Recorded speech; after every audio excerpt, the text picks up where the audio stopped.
కుటుంబం అనేది భగవంతుడు మనకిచ్చిన గొప్ప వరం. తల్లి కడుపున పుడతాం. నిజానికి ఈ తల్లి కడుపున పుట్టాలి అని ఎవరు నిర్ణయించుకోరు.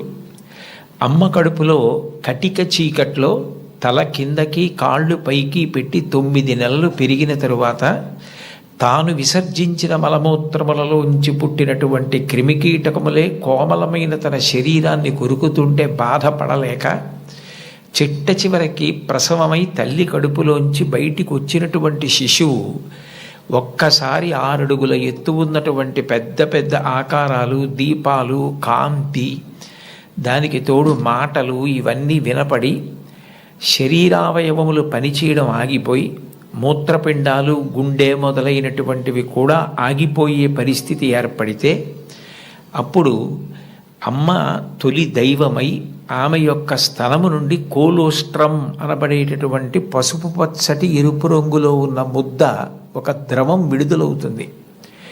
అది భగవంతుడు పెట్టినటువంటి ఒక గొప్ప వ్యవస్థ.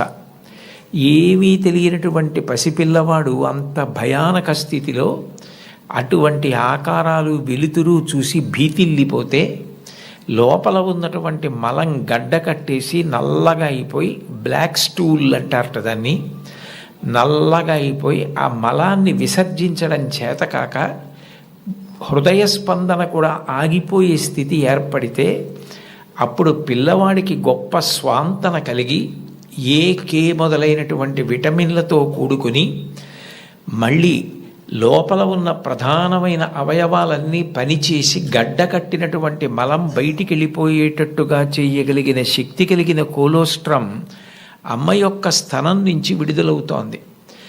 ఈ మాటలు నేను చెప్పట్లేదు. చాలా ప్రఖ్యాతమైనటువంటి ఒక గైనకాలజిస్ట్, ఒక డాక్టర్ గారు, రామాంజనేయులు గారని, వారు ఒక పుస్తకం రాశారు. ఆ పుస్తకం ఇంగ్లీష్లో ఉంది, మాతృదేవో భవ అని. ఆ పుస్తకంలో ఆయన వైద్యశాస్త్రాన్ని స్త్రీకి అన్వయం చేసి అసలు స్త్రీ అన్న ప్రాణి లేకపోతే ఈ సృష్టి లేదు, ఒకవేళ సృష్టి జరిగినా నిలబడే అవకాశం లేదు.